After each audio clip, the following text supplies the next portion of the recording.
Hello, my name is Jen and welcome to the Book Refuge and welcome to my September reading wrap up. This video, guys, is not going to be a list of every single book that I read because I read 66 books in the month of September. In the month of September. Wow, why did that word sound weird? It was funny. If you would like to know more about each and every single one of the books I read, what you want to check out is my weekly reading wrap-ups, which go up every Sunday or Monday, depending, except for this next one, because you're going to see my wrap-up from the Kindle Unlimited or Kindle Clear Out or whatever. But I do that because I love to talk about each book that I read. And if I did that, it would be super long. Even when I tried to do bi-monthly wrap-ups, they were becoming very, very long. So I do this at the end of the month where I'm going to tell you the stats, the books I read, all that fun stuff. Then I'm going to talk about, today it's the top 6 books that I read and more details about, the reading experience during the month and what was really great to me. And then we'll talk about some things that are coming up next month. So if you're new here, welcome. I just want to take this time real quick to ask you to please subscribe to this channel. If you're new here, give this a thumbs up if you're interested in more content. I make primarily romance-centered book content. I am 95% a romance reader. I do throw in some other genres now and then, but in general, that's what you're going to get here. That's what you're looking for. If I popped up in your magical algorithm because of that, welcome. Welcome. It's going to be a fun time. Without further ado, let's go ahead and dive into this. I'm very, very excited. So, as I said, in the month of September, I read 66 books. This was 23,127 pages. So, yikes. That averaged out to be 771 pages per day. Again, if you're new here, that's going to seem like a lot to you. It is. It's pretty much what I do in every waking minute when I'm not either working, which even when I'm working, sometimes I'm listening to audiobooks. And even when I'm doing that, I sometimes have my Kindle open too because I'm bananas like that. So it's a lot. This is a few less than last month, but that's okay. I'm not really doing this to hit certain numbers at this point. I just like to see how far I can go, like Moana, wait till you see how far I can go type of situation, right? So, all right. So these books were spread out over 5 genres this time, which are technically all within romance itself, so keep that in mind. I read 6 historical romance. I read 3 erotic romance. I read 5 paranormal romance. I read 48 contemporary romance. I got into binging a few series this month, so that's what happened there. And then I read 4 fantasy, and all those fantasy had romance in them as well, but they were primarily called fantasy over that. So, wow, there was that. Then the forms that those books were in, I read 2 e-arcs, one of which was Well Played by Jenn and the other was Sacrifice by Katie Robert. Both were really fun. I read 12 physical books, which those I have here, and then some are in my favorites pile, which you'll get to see in a minute. I read 22 audio. Most of these were on Audible Escape, but I did buy a few of them as well. And then I read 38 ebooks. As always, as I say, some of these are overlapping because sometimes a physical book, I will also listen to it. I specifically did that with one of my favorites. I was listening along to it because it helped me get through it faster, and you'll see why in a minute because it's a pretty big book. So then let's talk about what I rated everything. So this was still a really good month. I did have 3 DNFs this month, 2 of which were in the previous week, which the last week wasn't as fun for me in regards to that because I had to DNF some things. I had 2 2.5 star, 3 3-star, 4 3.5 star, 23 4 stars, 7 4.5 stars, and 24 5 stars.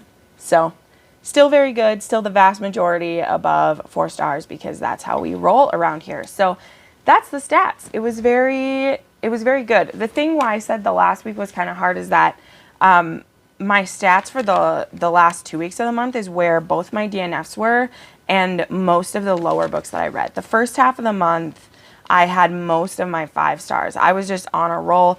Again, like I said, I binged a couple series, particularly Sam Mariano, which one of her books is in my favorites. I could have put all of her books in there. I love them so much. But I binged her Mafia series, and in total, that book had like 15, not 15, it had 12 books in it. And so right there, that's a huge chunk. And then I also was binging Sarah Nay, and there was like 8 of her books that I read. So that had my contemporary books because I don't separate out the different kinds of contemporary when I'm like, because those are the tropes of it, right? So it was interesting. But anyway, enough about that because I think we're going to spend a good amount of time talking about my top 6 favorite books. And the way I'm going to do this is I'll do these in order that I read them through the month, just because that'll be fun. So at the very beginning of the month, I read this book on Kindle Unlimited. You can find most of Sam Mariano's books on Kindle Unlimited. And then I had to purchase a copy of it because I'm obsessed with Carter Mahoney. I love him. So I read Untouchable by Sam Mariano. So look at this. I think it's fun to, when you have been a Kindle reader for a long time. Sorry, I need some coffee. There are certain covers that are in like sports romances and contemporary romances that like the stock image is used on a lot of books. So I actually own another book that has the same like model on the front.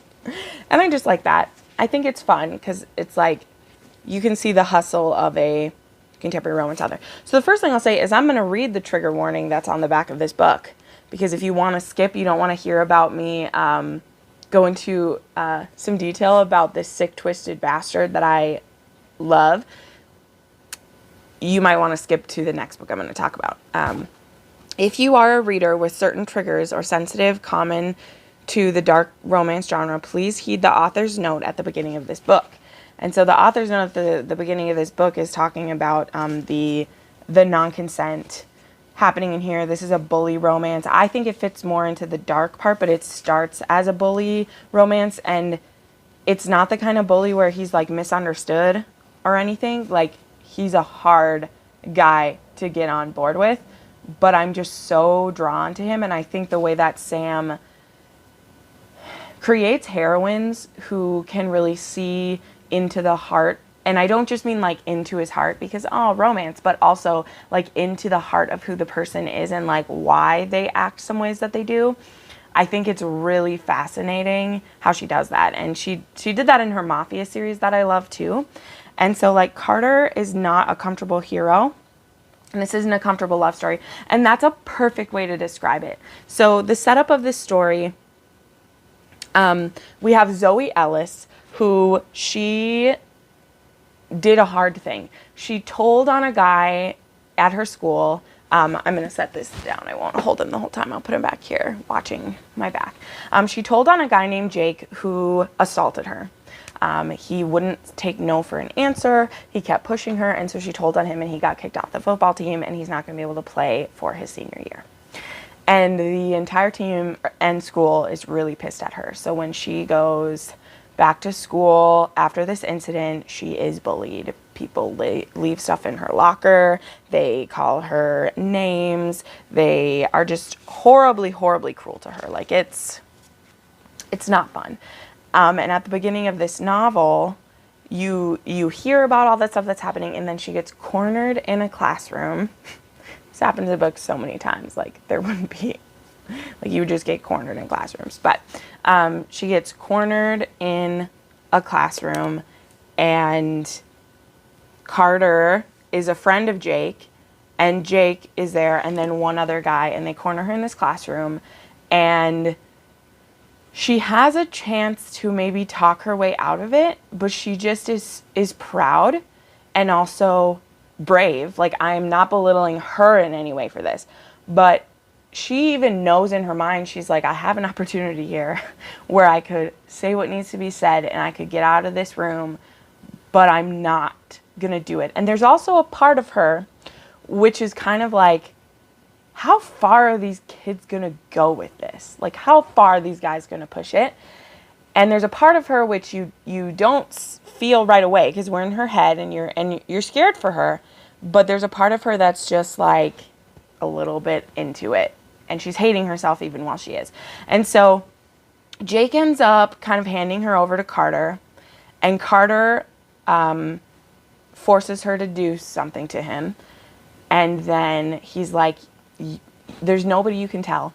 Nobody who'll believe you. You've already turned in Jake. If you try to come after me, the captain of this football team, my dad owns this town, no one's going to believe you. Like, Jake, you might have been able to push off the team, but you won't be able to do me. And the thing that's scary is he's right. And so I've read not a lot, but I've read bully romances where I never believe the hero when he makes those threats. And I'm always like, girl, just go to the principal. You know, I'm just like, just go ask for help. Like, this is stupid. But when she comes up against Carter, she knows it's true. And so this happens to her. She goes home. She cries. I mean, it's horrible it's horrible what happens to her. And I had to double check the back and be like, this could be a love story with him. Okay, let's go. But she stays home from school for 2 days. And on the second day, this motherfucker shows up at her house with soup and like a card and like charms her mom by like bringing her stuff. And he literally like, and then the mom is charmed by him and is like, Zoe, he's so sweet. And she's like, Mom, no, he's not. I don't want his attention. And her mom is like, Zoe, that's not nice to say. Like, you're never going to get a boyfriend if you act like that. And it's just like, so they have this like game going where at first she's scared and he's just like, you know, if you just give in to me, I'll get bored and move on. But it becomes very clear that he won't. And it becomes very clear through the manipulation tactics he's willing to use and the things that he does that just hitting it and quitting it isn't what he wants. And Zoe discovers that she likes the games that he's playing and she wants to figure him out.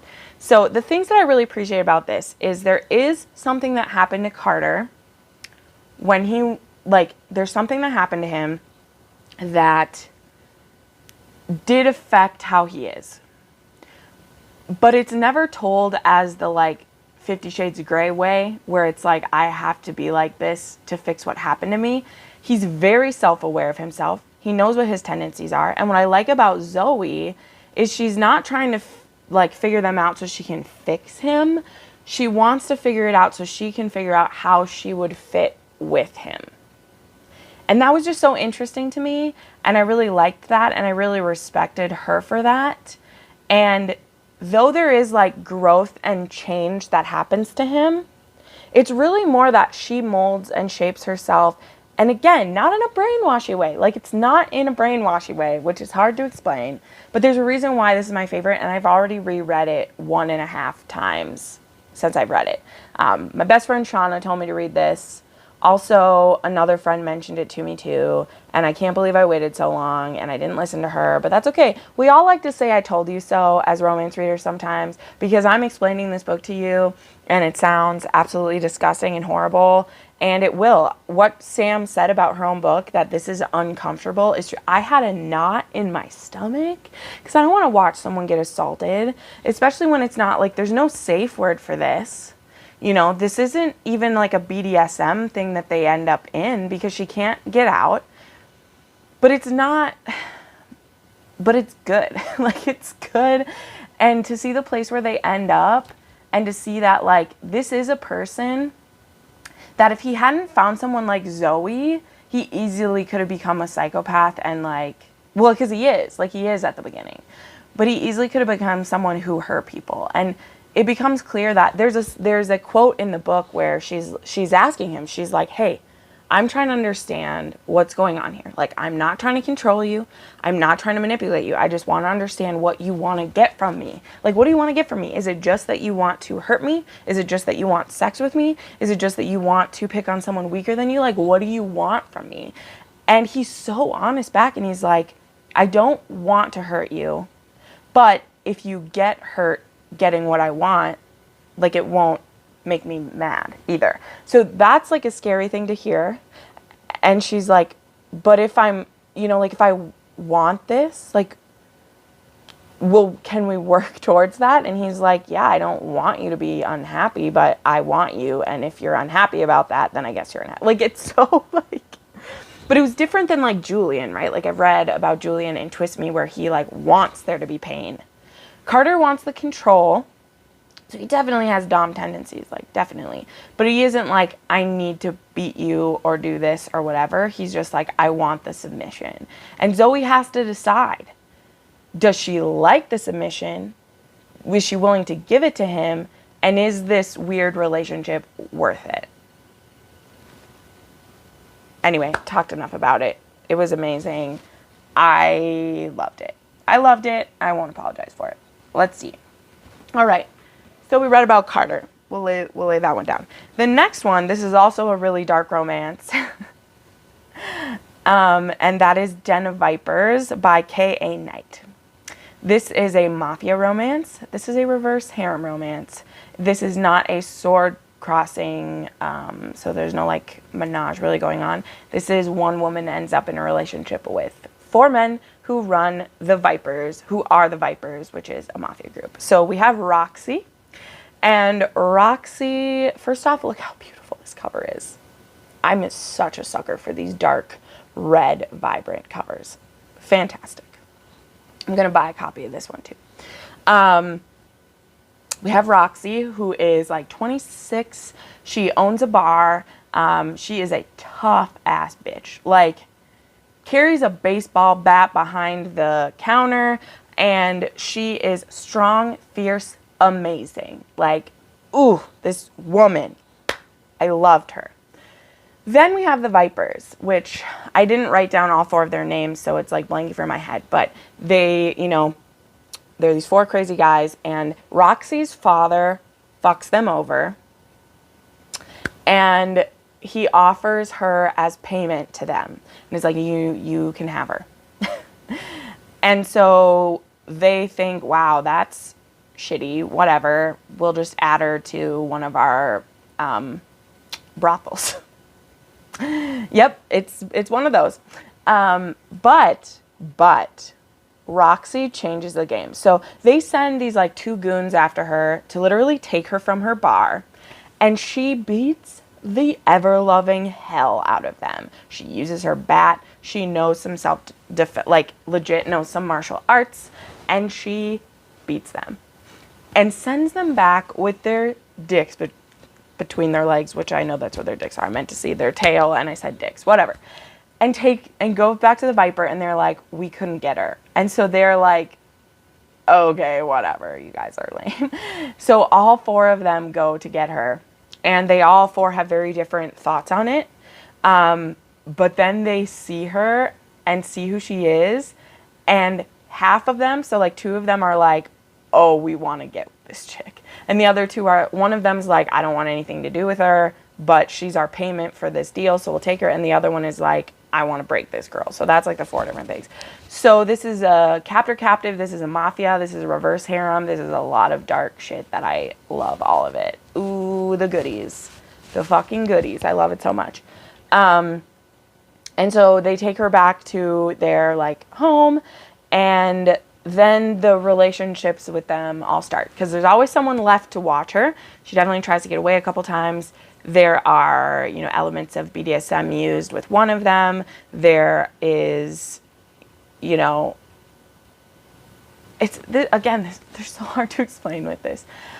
This is a long book. This is like 650 pages. It's a standalone, which I did appreciate, because it's a standalone that I could see where the author could have made it 3 different books, because there is 3 particular like acts to this story. It's very well done. But I really appreciated that it was all in one book.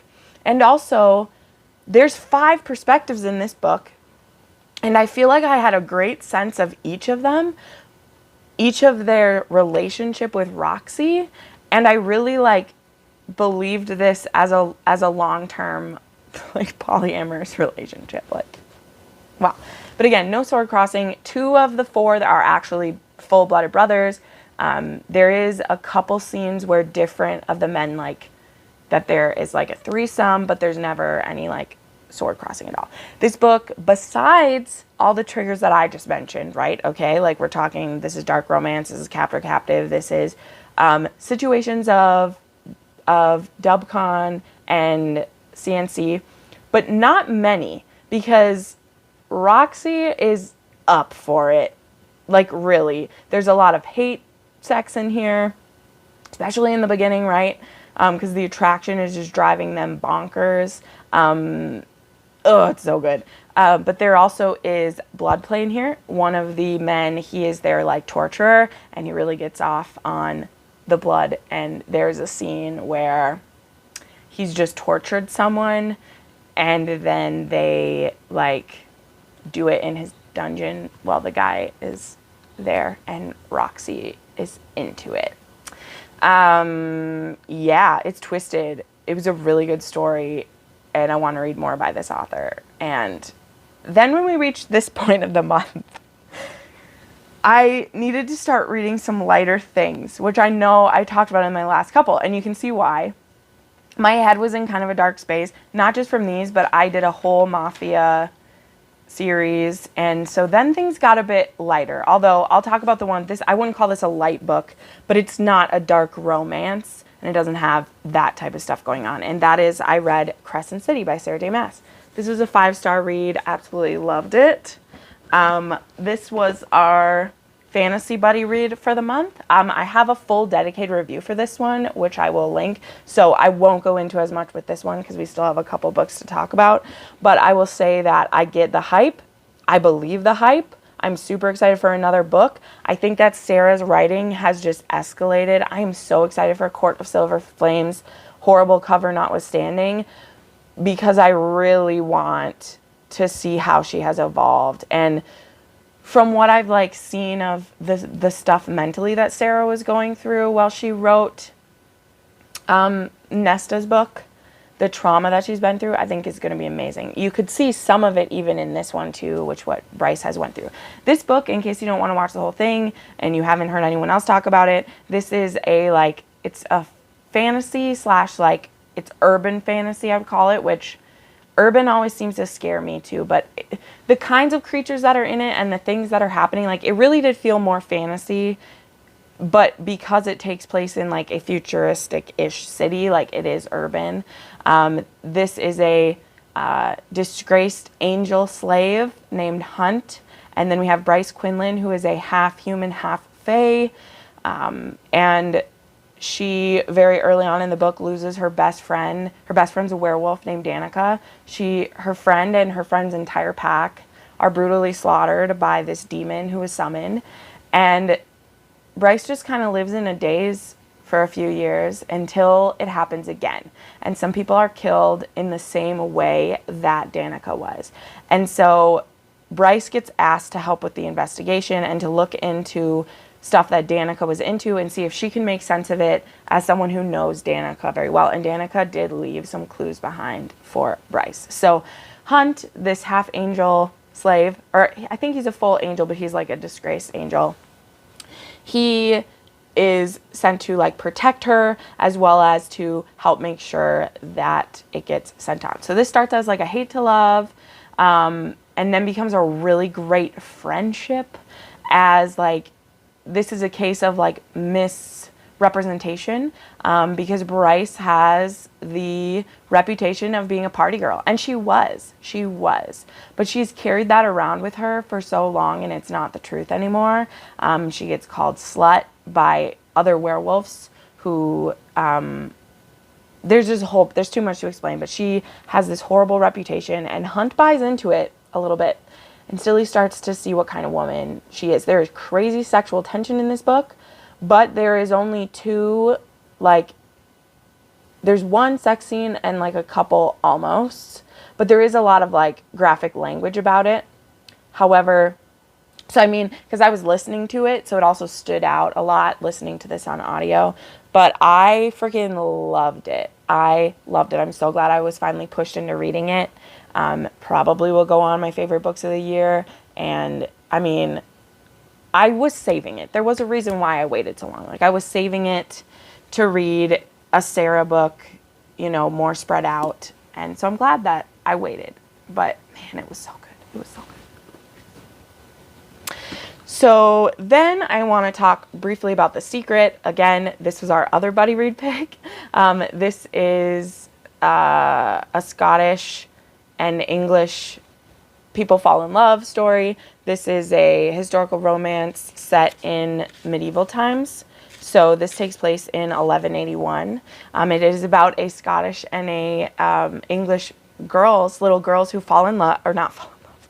Well, they do. They fall into friendship with each other, and they're not supposed to be friends. But it is a deep and abiding friendship, so much so that one of the girls, Judith, promised her friend, Frances Catherine, that when she has her baby, she will be there. Because Frances Catherine is the third generation of women who died in childbirth. So her grandmother died birthing her mother, who died birthing her. And so she's very nervous about having a baby. And so Judith, she is sent for because Frances Catherine is going to have her baby soon. And so Frances Catherine's brother-in-law, who's also the laird of the clan, gets sent to get her. And they fall in love. And then, well, not right then, right? But it's their love story between these two. But there's a secret, and this secret could really get in the way of their love. However, it was done so well. It's not even, I wouldn't even call it like a miscommunication trope. I think that the secret that's being kept is a vital secret, and I would have kept the secret too. And I like how it gets dealt with in a really interesting and fun way without it like assassinating any characters like that. So then I went on a bit of an R.S. Gray binge because, like I said, I was trying to read some lighter things. And my friend Shauna, the one who also told me to read Untouchable, she has been suggesting R.S. Gray to me for years. And I never had started her. And she has a bunch of books on Audible Escape. And so I wanted to hop on those before we lose Audible Escape at the beginning of November, because we are still unsure as of yet which books from the romances are going to be on the new Audible plan. I feel like we'll probably lose a lot of them, at least in the beginning, until authors see what it will look like and everything. Because if you don't know, Audible Escape is not a great money maker for authors, and a lot of times they end up getting like cheated out of their worth and stuff like that. So just something to know. But anyway, so Not So Nice Guy is one of her books was the one that I gave a 5-star, and so I wanted to talk about it because it was really cute, and it's in a trope that I don't always like, but I loved this one. It was done in my favorite way for it to be done, and that is friends to lovers trope. So these two, they're both about 27. They've been really close friends for like 5 years since they both started teaching at the same school. I think he's the like math or science teacher, and I can't remember what she teaches, whatever. But they've been friends for a while, and for the last 6 months, they've both been single at the same time.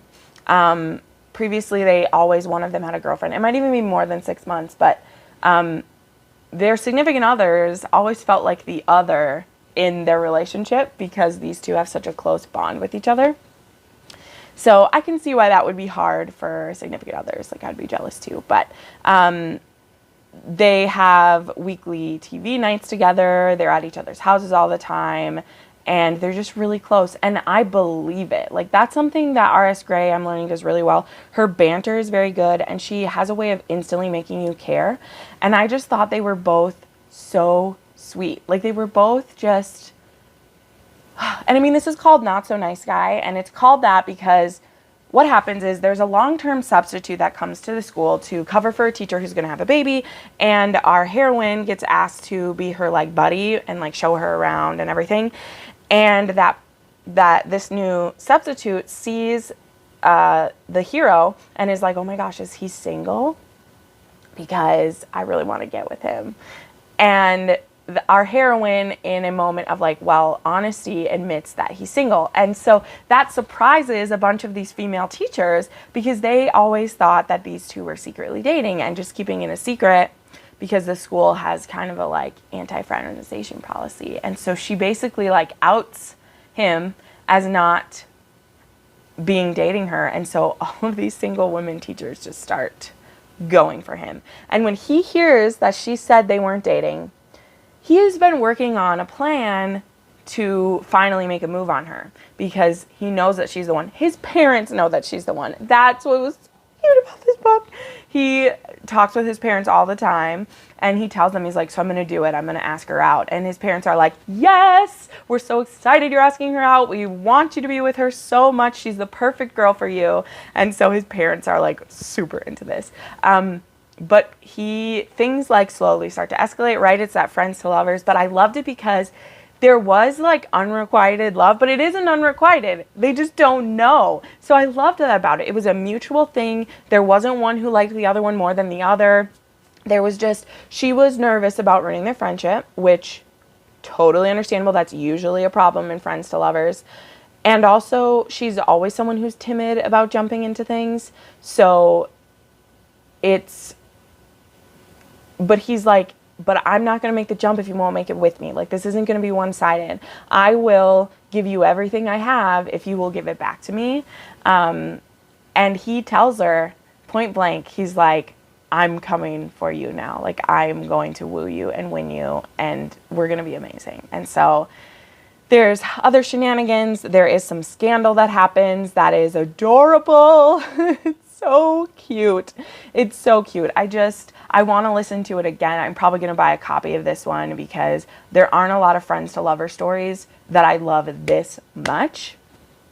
I've read plenty. They're fun, they're fine, but not so many that I'm like 5-star. And I knew it was a 5-star probably about 15% in. I was like, I'm going to love this because I knew that this hero, I knew I was safe with him. I knew that he wasn't going to cause me a lot of angst. And the issues that they have to get over and move on with are more like, wow, you're my best friend and now I want to have sex with you. And like that would be a little weird. Like, it would be really hot and awesome, but it would also be a little weird. So the last one I want to talk about real quickly with you guys is Tools of Engagement by Tessa Bailey. Yes, you probably just watched my TBR just came out the other day, and I had this book on it. But I also said in my TBR that I would probably have it read before the next month even started. And it's true, because they're actually like right over there. I have this entire trilogy. This is the third and final book in the Hot and Hammer trilogy by Tessa Bailey. And this one is great. This is a older woman, younger man romance. Our heroine, Beth, is 30 and the hero is 23. So Wes has been in this town and working at her family's construction company because he's there taking care of his niece because his younger sister needed a break from her daughter. And so he stepped up, he moved into her home and is taking care of his niece. And he and Beth, we'd seen them interact in the last book, and they have this like hate to love situation going on pretty quickly into it. But it's mostly from her point of view. She mostly is like, I don't have time for you. You push all my buttons. You're too flirty. I just don't have time for you. I'm on a dating hiatus. I don't want this. And he's like, I want you. I'm going to go for you. He's adorable. He wears cowboy hats. He is Texan and I love him, and it was just so cute. And a lot of the issues like Bethany is dealing with, she's dealing with like her family not trusting her. Honestly, I said this in my other one, like her brother Steven, who kind of like runs the company, he gave he gave Georgie a lot of trouble too in Fix Her Up. And so it was really cool to see Bethany kind of blossom. It was also cool to see the shenanigans with Laura, Wes's niece. I'm really growing on like children and romance novels. It's really dependent on how well the author did. But I mean, a lot of things about a book are dependent on how the author does it. But I really liked Laura, and she was such a cool kid. And the thing about like Wes and Bethany is that even though Wes is really happy to be there for his niece, he doesn't know how to be a dad. And Bethany, she doesn't even know if she wants kids, and she, you know, doesn't want to hurt Laura in any way by, you know, being around today and not being around tomorrow. Like, they don't know what's going to happen between them. So it was really cool to see how they, you know, how they try to work that out so they don't hurt Laura, because that's really important to them. And it should be, because the kids should be the most important part. But I just really liked it. I love the whole trilogy. I'm really excited for people to read this one. I know a lot of people didn't like Love Her or Lose Her. Well, not a lot of people, but I feel like it's mixed. Tessa writes super steamy books. Like, oh my gosh, Wes, the dirty talk coming out of that boy's mouth is amazing. And Bethany even says, she's like, she says it to him, not just in her head. She's like, everything you're saying to me should offend me or like not be cool, but I never want you to stop. Like, just keep talking to me. And we're like, girl, same. Keep saying it, boy. Keep doing it. So I just loved Wes. It has the whole, like, the thing I love about Older Woman, Younger Man too is the, like, the jokes about like, oh, you're too young for me. And then there's a scene in the book, there's a scene in the book where they're like at work and they're renovating this house, and they're just like the sexual tensions going back and forth. And this is like the night after they have, or the day after they have sex for the first time. And so they go to the back room and he has her up against the wall, and she's like, and she stops talking, and he's like, what? And he's like, you just get hard so fast. And he's like, yeah, baby, you're not complaining about me being 23 anymore, are you? And she's like, I'll never question it again. And that right there sums up the older woman, younger man trope, which, by the way, if you like this trope or are interested in trying it, I have a trope recommendation video for these coming up on Tuesday next week. So keep your eye out for that. So, all right, well, I'm going to wrap this up, guys. Those are my like favorite 6 books of this month. Again, if you want to know more about all the books that I read this month, please check out my weekly wrap-ups, which will be linked at the end of this video. In October, we have, currently I'm in the middle of the Kindle Clear Out Readathon. We have the Taboo book club for October is going to be reading Forbidden by Elizabeth Lowell and Whispers in the Dark by Letitia Newton. My book club, we are going to be reading The Beautiful by Renee Ahdieh and The Rogue of Fifth Avenue by Joanna Shoup. If you're interested in any of those, please check out my links in the description. There's a link to the Romance Booktuber Discord where you can chat with people in romance, whether you are just a reader or someone who is also in the YouTube community and reads romance. And then there's a link to my personal Discord, which has the Taboo Book Club and our buddy reads listed in there. And then you also see a link down below to my Amazon storefront, which I always have my recommendations listed on there in case you want to check them out, and all my other socials as well. So there we go. That's a bit of the business for the month. So I hope you enjoyed this. What was your favorite read in September? And what are you looking forward to reading in October? I have, if you've seen my TBR video, quite a hefty stack to check out, and I'm pretty excited. So thank you so much for watching this. I put up new videos, you know, 3, 4, 5 times a week. Just depends on my mood. Make sure you check that out. And if you want to watch some more videos of mine, you can do that right now. Bye.